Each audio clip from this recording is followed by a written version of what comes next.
I'm Monica Ferguson, and I've been tasked with chairing this session today, Show Me the Money, about income generation, which is quite interesting. We were just saying the last session seemed to be about income generation very much from the artist and from the venue perspective.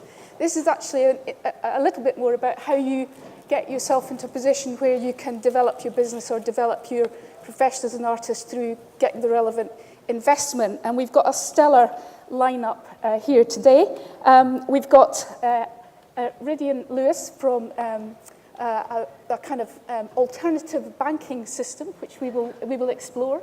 We have Alan Davey from the Arts Council, who, in addition to being a passionate consumer of music himself, has been behind the introduction of the Momentum scheme to help support contemporary funding for contemporary artists.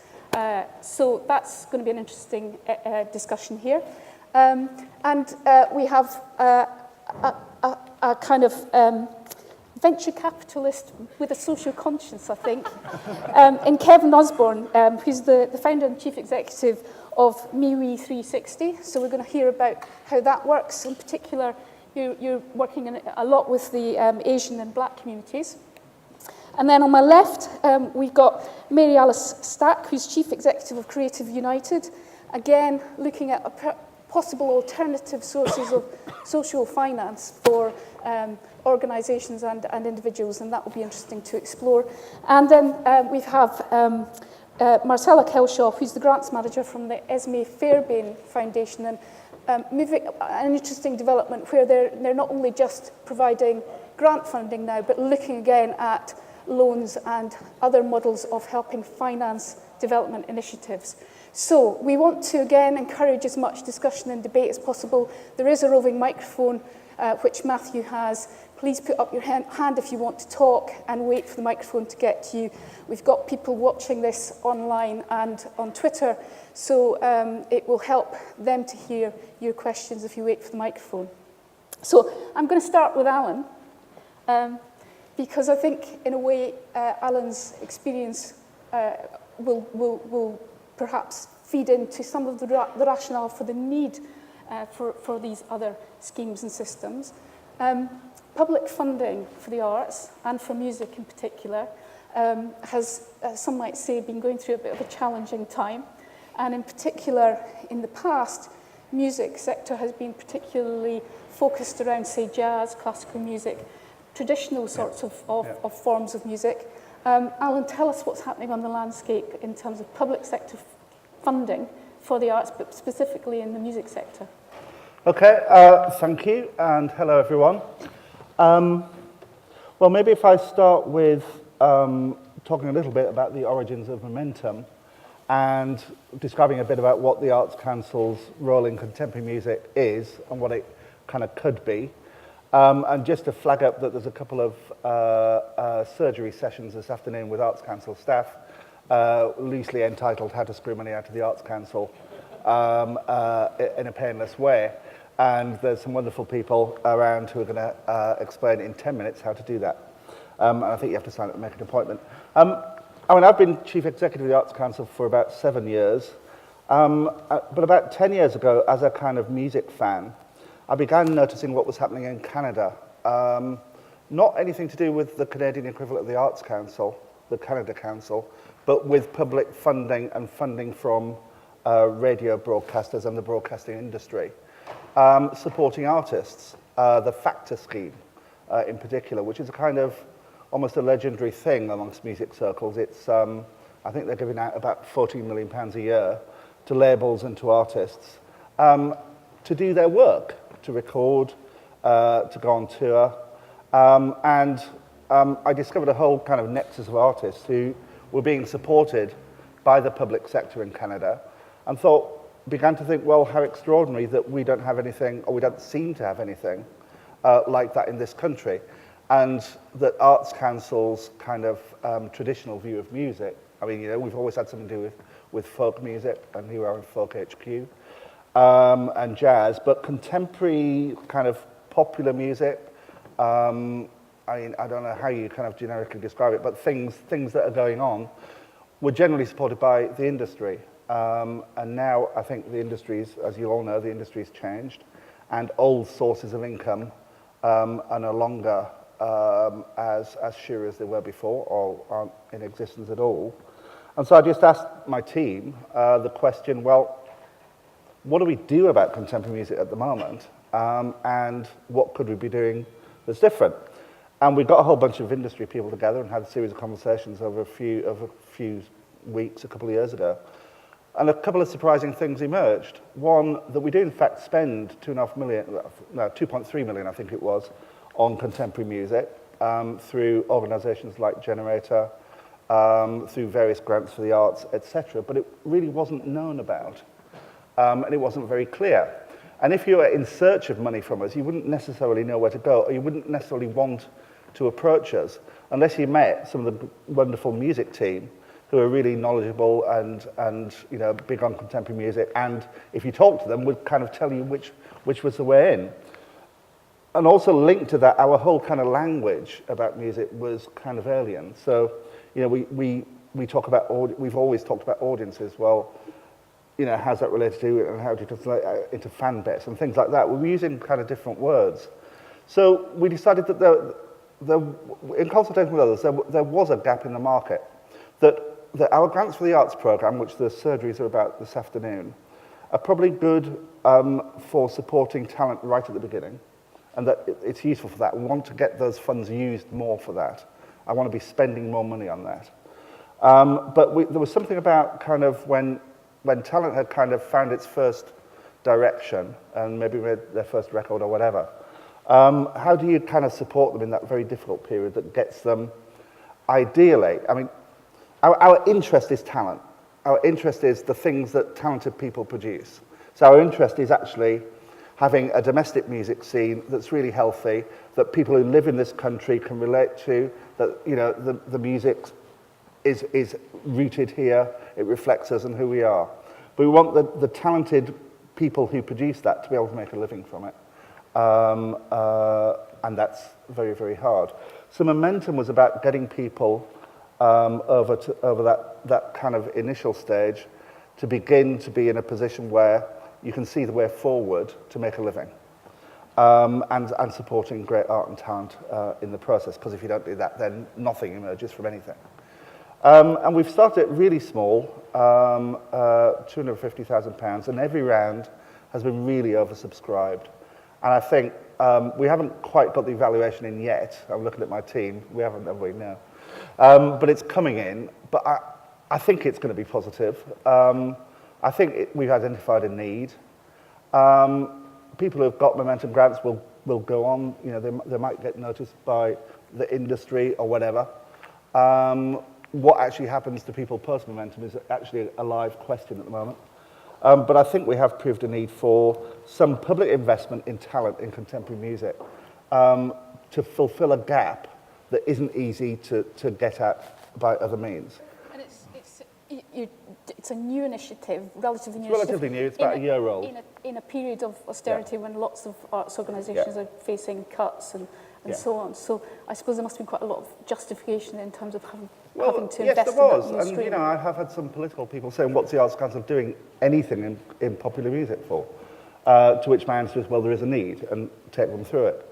We're running it through the PRS Foundation, but you know, although they're running it for us, I mean, we're taking a really close interest in it, and I hope we'll be talking soon about its continuation and all that. But over the last couple of years, we've also been really concerned about alternative methods of finance, which is why we've put bits of money into you and into Creative United. Mary used to work for the Arts Council, but we've floated her off into a community interest company so we could fund her in a much more effective way, because it's difficult funding ourselves to do things. So, and you'll be talking a bit about what you do.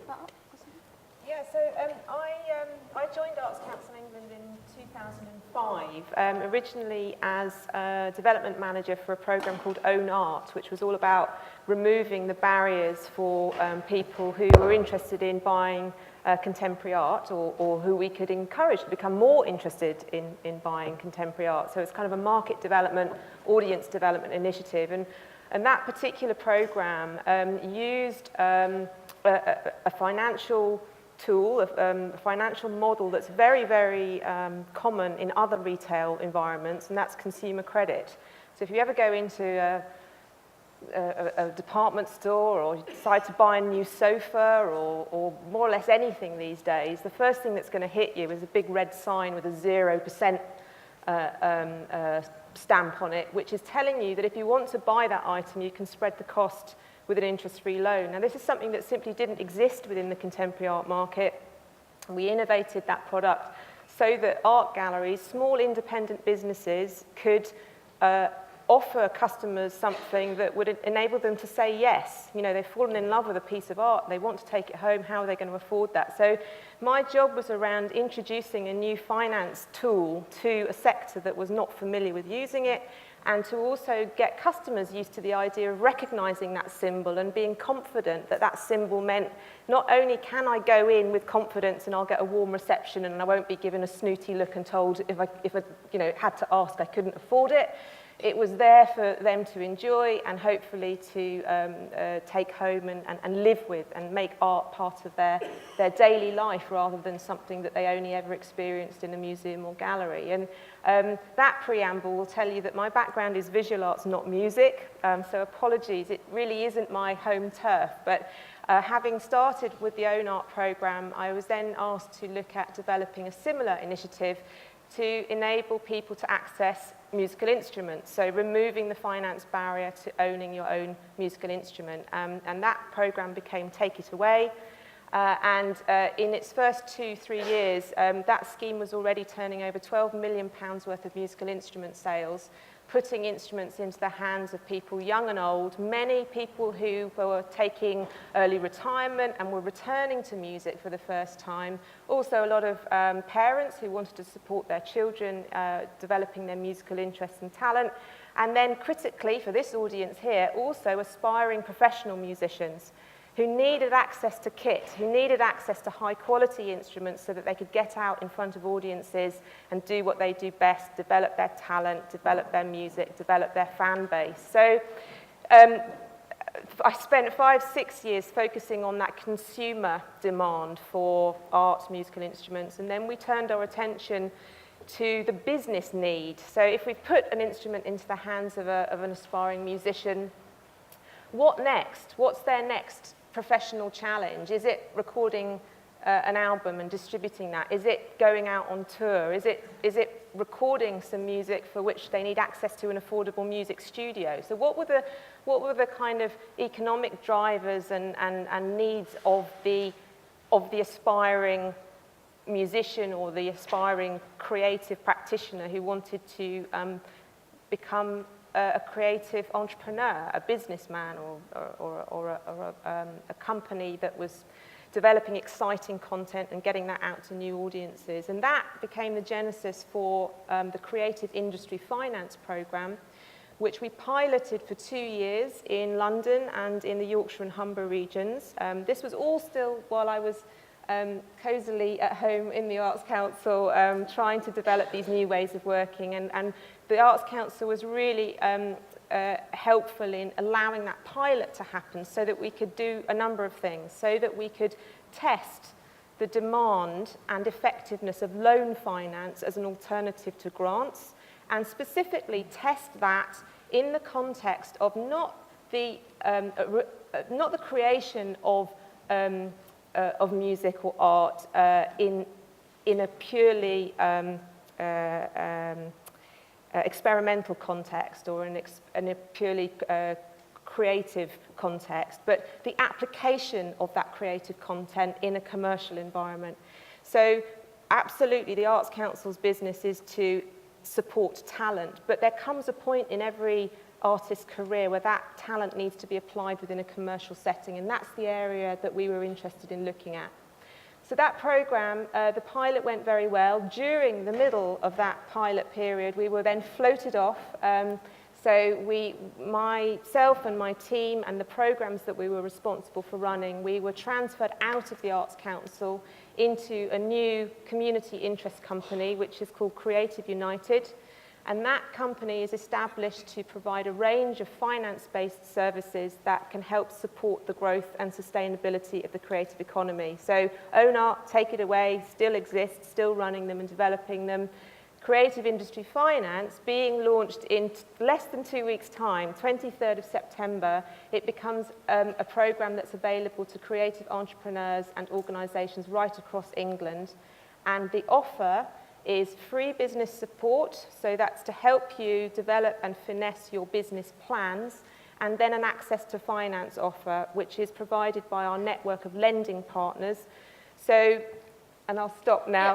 Yeah. So we're an intermediary, so we help connect creative entrepreneurs with access to finance, and we provide business support along the way.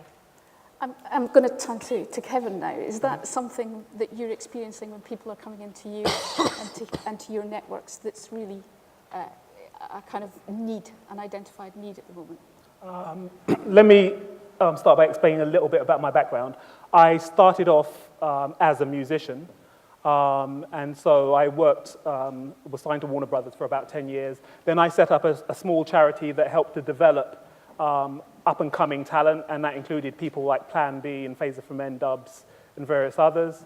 And I've now moved into setting up MeWe 360, which is essentially a business incubator for the creative industries. And essentially we do something similar to Mary Alice, which is to broker the relationship between creative entrepreneurs and artists and VC money. And it's effectively, in terms of trying to give a wider context to what's been said so far, I started trying to raise the money for MeWe 360 at the height of the recession.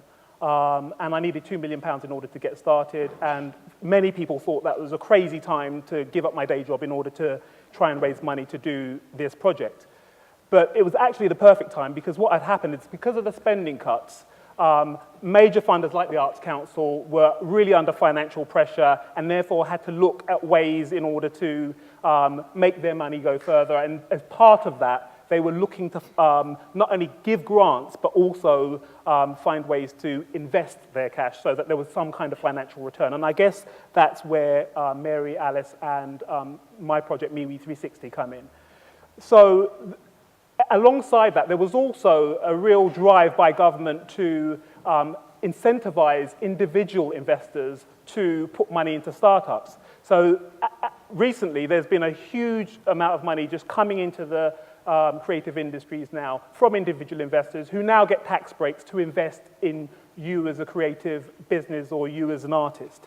And so the drift, this is a long way of me saying the drift has been away from grant funding and into kind of more commercial type funding. But what I've found is that most artists and most kind of creatives haven't necessarily had the mind shift set in terms of accessing the more commercial types of money. So what I spend most of my time doing now is giving them the development that they need in order to access the more commercial money that's out there. So the good news is that there is the money out there. The not so good news is that of the 300 or so businesses that I've already seen, most of them aren't ready to take that money. So the key thing for many of you is to connect with the development that you need in order to access that money. There's a real hunger to find talent out there, but there just isn't the talent to meet the demand for the money, which is a crazy thing to say, but actually you would have thought that, you know, kind of in the midst of recession, post-recession, there'd be less money out there, but actually my experience is that there is money out there. But alongside that, in terms of this kind of good news, bad news sandwich, there's more development opportunity than there ever has been. MeWe 360 exists exactly for that purpose, as does Mary Alice's project, as does a million, School for Creative Startups and a million other projects. If you're willing to do the research, you can get the development that you need, you can get the access to the cash that you need, and it's just about connecting with it. I'll bring Marcella in now, because the Esme Fairbairn Trust has always been kind of associated with grant giving, and you're moving very much into this financing as well. Yeah, so just to say that mostly what we do is we give grants.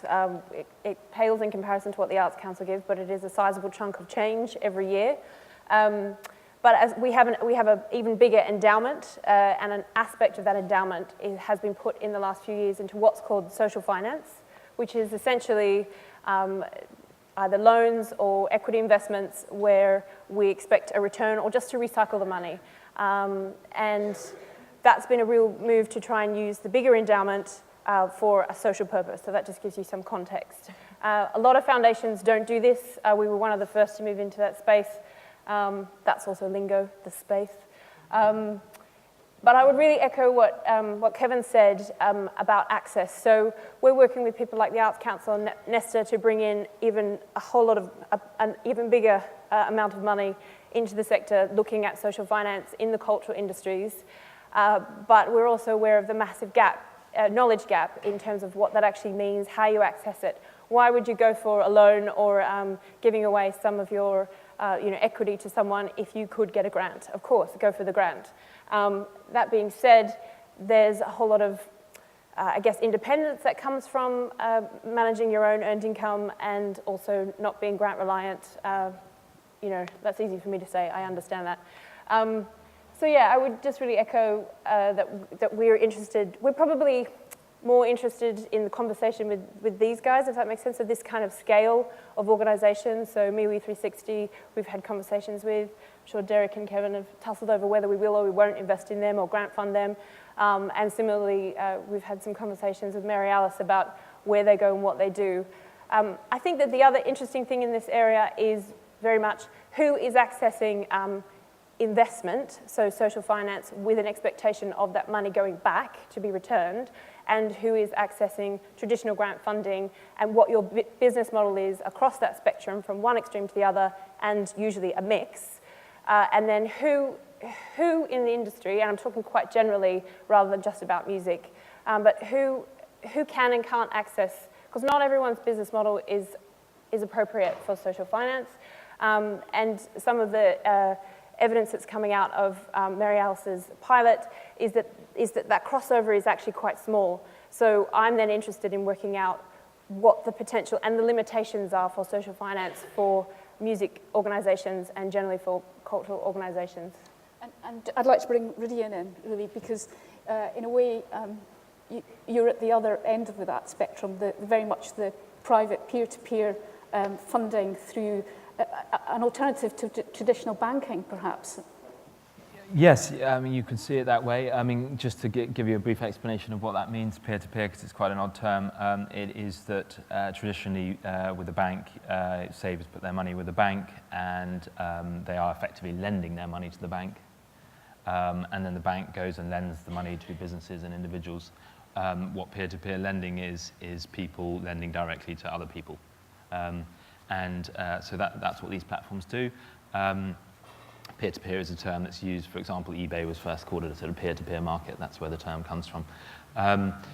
It's beginning to grow quite rapidly as a phenomenon, and it seems to be very popular. People like it. My company, just to give you a sense, I mean, we lend about sort of £30 million a month now, and it's coming from normal savers putting their money into the system, and it's our responsibility as a platform to look at the loan applications and to decide whether it is creditworthy and affordable, and that's our main role, and then to do all the administration between the two parties. It's very kind of online, it's very modern, hopefully very efficient. Do you have to be a risk taker to kind of go into that sort of venture? I'm a kind of non-risk taker. I would, despite the whole of the banking crisis that we've been through, I would suspect there might be some reticence about actually getting involved in a scheme like that, either as a borrower or as a lender. Yeah, I think so. I mean, I don't think it's a coincidence that it's taken root after a banking crisis. I mean, the system more or less collapsed, and an alternative system has taken root. And that's very much something that government have encouraged, actually, because they're keen to see alternatives to the traditional system. Yeah, I think you need to be quite an adventurous person to sort of get involved. But with each year that goes by, with each month, each year that goes by, and people see it working, then perhaps your risk tolerance gets a little bit less and less. I mean, from a borrower's perspective, I mean, we do personal loans and loans to individuals. It's always to individuals, and we're pretty agnostic as to what the purpose is. So it can be for a kitchen, it can be for a car, and inevitably, given the sort of scale, there's quite a lot of people in arts and musicians, but this might be buying a guitar. From that through to an individual, just to give you sort of a case study, an individual who who owns a big music shop in Edinburgh called Red Dog Music, and he has funded himself almost entirely through RateSetter. He's an entrepreneur effectively, so that's an example of, so you can borrow from a guitar through to a decent music shop. I'm going to look to the floor for some more questions. You've got a hand here, Matthew. Hi. Yeah, I've got a question for Kevin. Over here, sorry. Okay. Yeah, hi. I'm Neil, with one of the startups that's pitching later. And we're a live streaming service for music. And we pitch to regular investors, but we always find that there is an innate suspicion about the possibility of music to make money. And I would have thought, as I understand it, you're funding regular creative people, right? So singers and bands and so on. And it would be an even harder sell, no? Do people really believe they can get a good return on that, or are they doing it more because they buy into the vision? More because they buy into the vision. I've just got £300,000 to set up a new label, but I guess that's pretty much based on my track record of developing talent and my process for developing talent. So when I worked with people like Plan B, it was about spending 5-6 years with him, working out whether he was a singer or a rapper or a guitarist, all three, or whether he wanted to make videos, and actually he wanted to do all of those things, and it was really cultivating him as a creative, and then signing him to Warner Brothers, and the kind of rest is history. So it's that process of taking the time to develop artists, which I'm very passionate about, which I think I can bring some value add to, and that the investors have given us the money to set up this label with. So it's effectively, I think they trust my process for being able to develop creative and entrepreneurial talent, if that makes sense. Yeah, it does, but they're into that as much or more than the architects making money. Say again? Oh, no, they absolutely want to make money. They absolutely want to make money, and I believe that we can. I mean, to give you an example, I set up an incubator 10 years ago to do just that, just to put a number of artists, 10 artists, through a program of long-term development.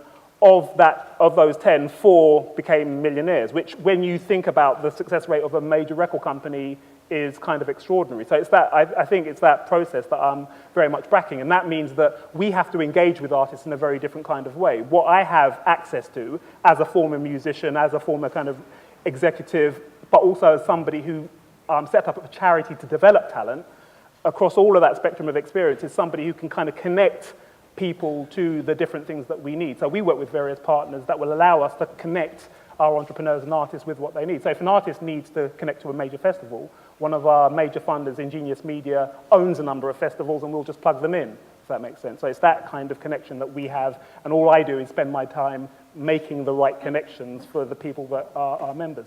A question over here. So this is a very high-risk industry, and creative people tend to be very shit with money compared to non-creative people. My question is, do any of you have any issue with the morality of replacing grants with loans? And what do you do to the people who can't pay you back?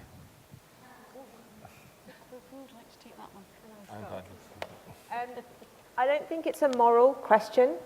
I think that the function of a grant is very different from that of a loan, and that's our starting point, is to say grants are absolutely essential to develop talent outside of commercial constraints. But when you want to apply that creative content in a commercial context and develop a business for your art, that's when a loan can be actually a better financial solution than a grant, because it provides a discipline, a different kind of discipline, than is involved in structuring a compelling grant application and getting money that you don't have to pay back. Loan finance is not commonly used in the creative sector. I think there's a lot of anxiety about debt, understandable. But actually, given the choice of not getting a grant, so the work doesn't happen at all, giving away a chunk of your business to an investor when you don't know what that relationship is going to turn into, and the challenge of convincing an investor to put money in return for equity is huge. Kevin will explain the path. That path is not easy to follow. And so the middle ground is if you have a clearly identified financial need, you need a bit of money right now to get you to the next stage, then a loan, if one's available, if you can convince someone to lend you money, either through peer-to-peer or through a scheme like ours, is a really great way of just moving your business forward. So I don't think it's a moral issue. It's not for everyone, I would say. And of course, any lender is taking a risk, no matter what industry you're in. And I don't think creatives are a worse risk than any other industry. Actually, I think they're often a better bet because the people involved in the industry are so committed to making it work. It's in their DNA. It's not the same as, I don't know, setting up a hamburger joint. I mean, some people, I'm sure, are very passionate about hamburgers, but what you have invested in the success of that business goes far, far beyond a business plan that sits in isolation from, you know, from who you are as a person. Michael. I love football, and in football, one of the big things that people are always arguing about now is third-party ownership of players, where clubs can't actually transfer them because someone else owns the player entirely. What you're just saying makes me wonder, do you think the day will come when musicians actually sell 25% stake in their future business? I mean, I suppose David Bowie tried doing it with Bowie bonds after a fashion, but do you think that will become an acceptable business model at some point in the future? It's been tried and it failed, as far as I understand it. A few people did try to use that model and it didn't work out. A few people got burnt and actually a lot of people then got nervous about investing in the music industry full stop. It's now coming back, but I think that, that was a failed experiment.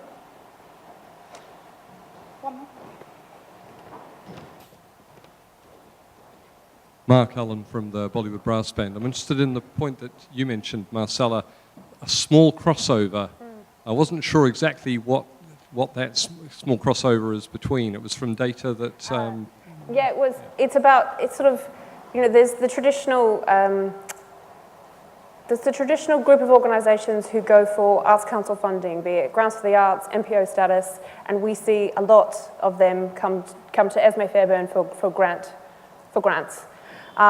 Then you have individuals and small and I guess micro businesses. I don't know how many medium-sized businesses you're dealing with, but smallish businesses and individuals who I guess go through Kevin's process or go through Mary Alice's process, who come from a business perspective and are less able, it might even be, they're not for profit. They are commercial and they should be commercial because they might be producing a piece of creative product that can actually be sold to market. We would never grant fund them, if that makes sense. So we are in an interesting territory with this kind of world because we're interested in social and artistic outcomes and not about commercial gain. So we don't invest, our social investments are not about letting someone else develop a commercial business per se for individual gain. If that commercial business, or there's a commercial aspect of a not-for-profit or charity that then actually kind of increases the sustainability of the charity or not-for-profit's overall business model, then we are interested in that. There is a crossover there. So some people are just individuals who are artists who can make, how the scale of it is irrelevant, they can make a commercial living out of their work. We wouldn't grant fund to them, we'd be unlikely to give a loan to them as well. If you were an organisation, so say we're sitting, we have funded the education program here at English Folk Dance and Song Society for the last 3 years. If they came to us and said, we've actually discovered an untapped market we've never thought about before, we really need some finance for it, some loan, and we might give them a grant and or a social finance loan to then develop that, because it would bring an income stream into the business which would shore up, possibly pay for, the education program in the future. That's idealistic, I understand that. That does happen though. So there tends to be a small crossover between the people who are going for and are used to, and their business models are predicated upon grants, and the people who come from it from a purely more commercial perspective and say, I could access some social finance or some other kind of financial products or income streams. So I think that there's just, we're shifting as an industry and as a sector. I was going to say, Does that answer your question? And maybe the hard and fast distinctions that we've probably been used to might well be breaking down. And someone who gets momentum money, to do that, to get that money, they have to produce a kind of rudimentary business plan that kind of plots where they think they're going.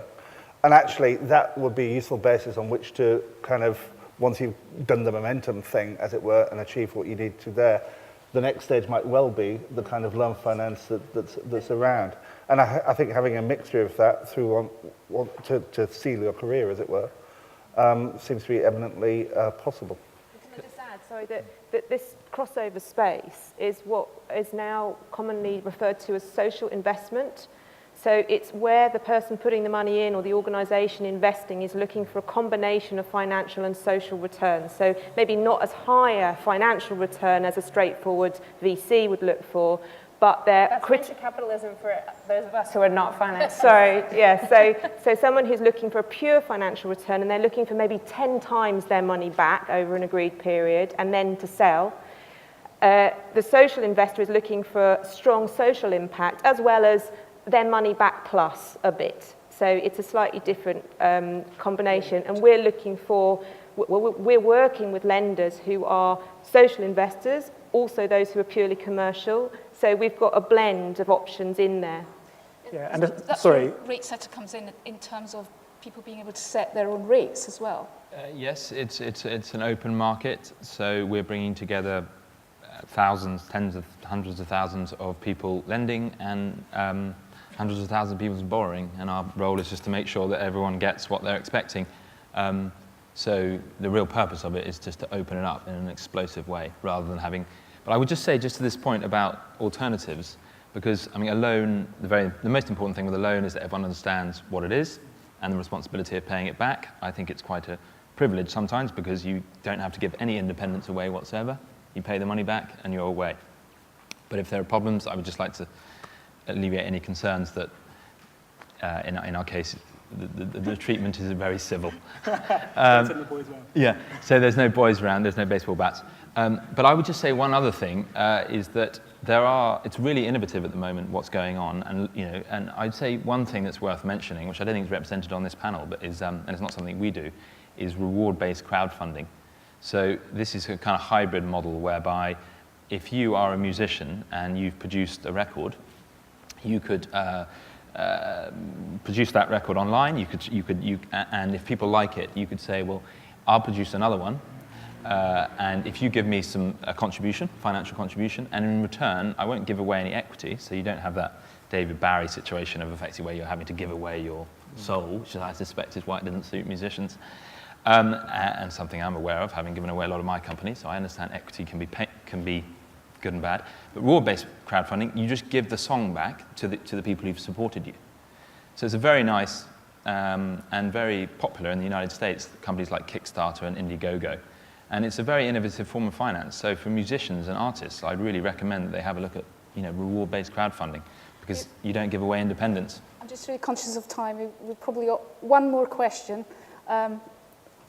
Yeah, hi. It's a question for Ridian, I suppose. I mean, we're a small independent label in Cornwall, trying to support some new artists. As a peer-to-peer lender, I mean, obviously in business, there's people like Funding Circle who obviously want 3 years worth of accounts, etc. And obviously in the room, there's going to be lots of small independent artists or labels. What kind of criteria do you work to be able to lend? The difference is that we lend to the individual. So you're absolutely right. In the case of Funding Circle, it's 1 to 3 years of business accounts. Rate setter lends to the individual, and therefore, if they are a creditworthy individual, then that can help them because it's their own creditworthiness as an individual that helps support the business plan. So that's the answer, and therefore we can probably do it at an earlier stage in the process. So does that mean somebody puts their house on the line? In terms of credit, is it not their house on the line, but they put their name on the line. But there's collateral there, I'm assuming. No, it's in our case the vast majority of it is unsecured. Okay. But I mean, to put your name on the line in life is as important as other things in some ways. because we all want to be creditworthy as individuals, don't we? Interesting, fascinating, lots of different ideas. Thank you very much to all the panelists.